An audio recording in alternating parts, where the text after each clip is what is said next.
From the studios of 7 Perth, Rick Arden and Susanna Carr. Good evening and welcome to 7 News. He was the little boy who captured the heart of our city.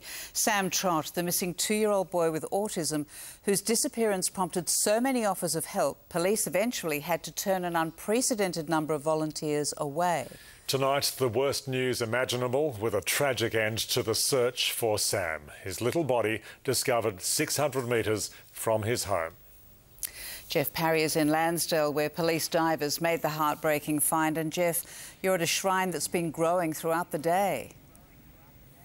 That's right, Sue. Ever since Water Police discovered and removed Sam's body, people have been coming here, a sort of pop-up shrine, to lay flowers with heartfelt notes for the family. It's an outpouring of grief, a real outpouring of grief that goes way beyond just this community, but it's knocked everyone. None more so, of course, than the Trott family, Sam's family, who are understandably devastated. Have a listen to Sam's granddad, Geof Trott.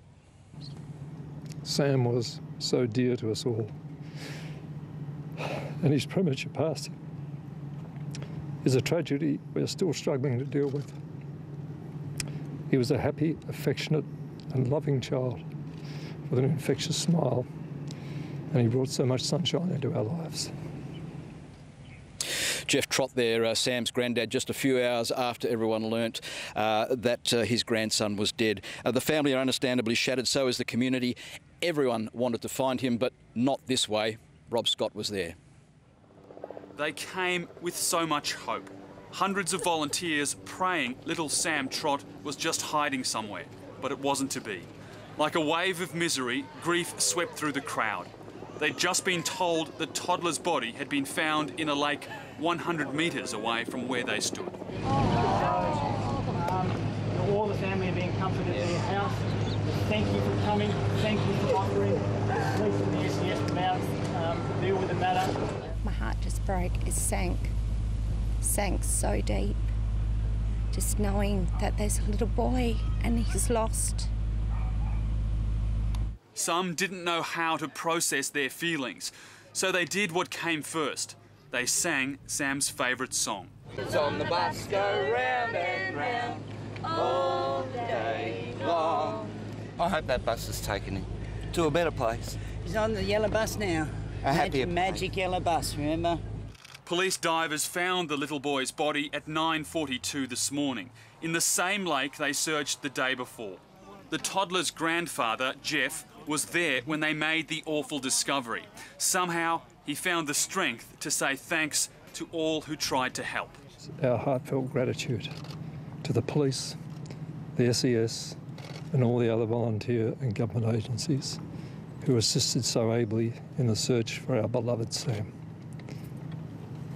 We'd like to make special mention of the thousands of people who gave their time and were involved in the search.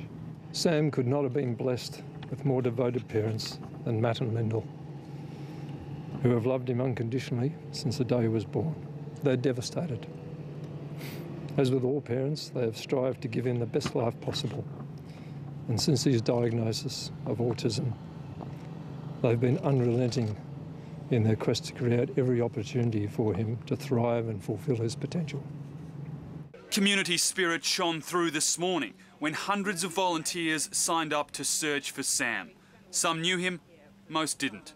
Doing what we can, see if we can help bring little Sam home. I feel touched by it, so yeah, just come down.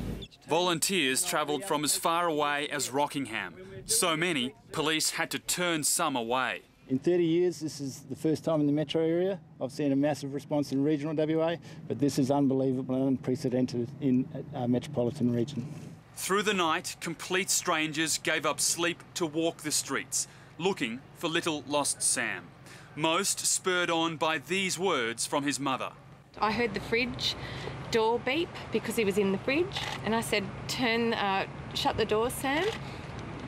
And 30 seconds later, the fridge beeped again and I turned back around and he was literally 3 metres away from me. And I said, Sammy, shut the fridge, and he wasn't there. And the fridge doors were open and I could see the front door open because of the light shining through. And I just ran. I ran out the front. But I really did expect to get a phone call because I called the police straight away, to get a phone call in 10 minutes to say somebody's got him, because he's a little tiny boy. This morning, her worst fears were realised. Sam had drowned in a lake just 600 metres from home, a lake he'd visited so many times before. It's been hours since little Sam was found, but there are people who just can't leave here. Their grief is so overwhelming, they feel some sense of duty to stay until his body is taken away. We searched that lake last night and it just breaks my heart, and it's a distance from his house, you know. I don't know how someone couldn't have seen him. The lake has now become the focal point for a community in mourning. And a place to remember a little boy who wandered away from home and never came back. Rob Scott, 7 News. A candlelight vigil is planned for here at Warradale Park in Landsdale tonight about 7 o'clock.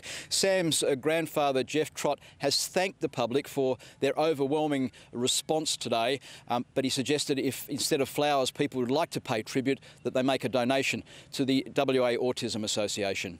Rick?